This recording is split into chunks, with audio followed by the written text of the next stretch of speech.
ตัวผ้าเกิดตัวผ้าตายความคิดของเฮานี่ความคิดความยึดความติด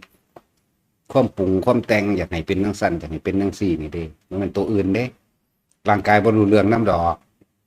ตายเบิดไผก็ดีหากินก็หากินโดยซ้ำตายจังหวะแต่ละคนมันอีหยังกันหนักหนา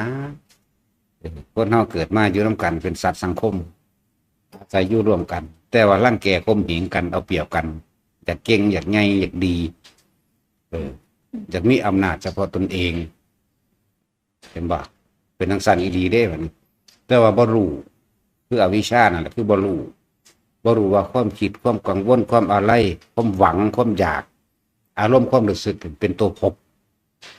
เป็นตัวที่พัดลงไปเข้าสู่อบายภพมั่งส่วนมากมันอบายภพเด้ไปสิว่าสุคติภพเนี่ยยากว่าคนเฮามันความเห็นแก่ตัวมันบีบรัดอยากได้อยากดีก็มูอยากมีก็มูอยากเป็นก็มูมีอำนาจก็มูแสดงว่าเขาเน้นตัวจิตมันโหลดพยายามควบคุมมันควบคุมโดยอาศัยฐานเป็นเครื่องอยู่ของใจเฮาของความรู้สึกของเฮาเองอยู่ในลมหายใจนี่หายใจเข้าออกรู้อยู่กับลมหายใจเข้าออกมันปัดออกไปทั้งไม่มันเคลื่อนออกไปมันก็เป็นเองดอกเริ่มต้นแรกคือการอยู่กับลมก่อน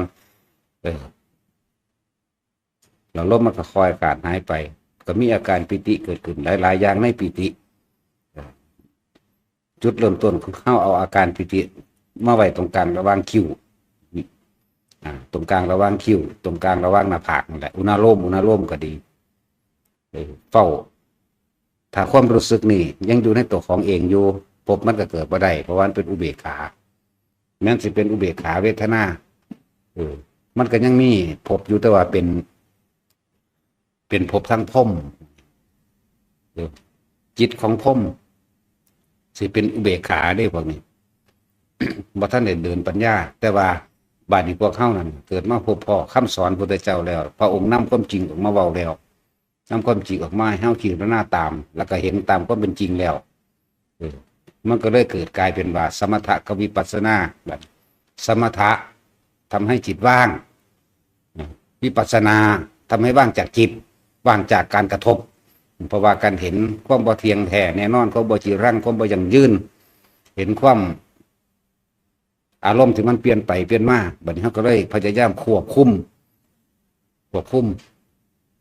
ให้มันมาอยู่กับตัวเองอยู่เรื่อยๆคือพยายามบ่ทรงบ่ไปวิจัยวิจารณ์บ่ไปวิตกบ่ไปศูนย์เพราะนั้นบ่ไปสร้างบ่ดีเลยว่าเฮาเน้นจากจิตสู่จิตเลยเด้ ที่ใส่แบบนี่อยู่กันหนึ่งพระพุทธเจ้าเทศโดยบ่ได้เว้ารู้จักบ่ล่ะพระพุทธเจ้าเทศโดยบ่ได้เว้าแล้วพระองค์หมู่ภิกษุทั้งหลาย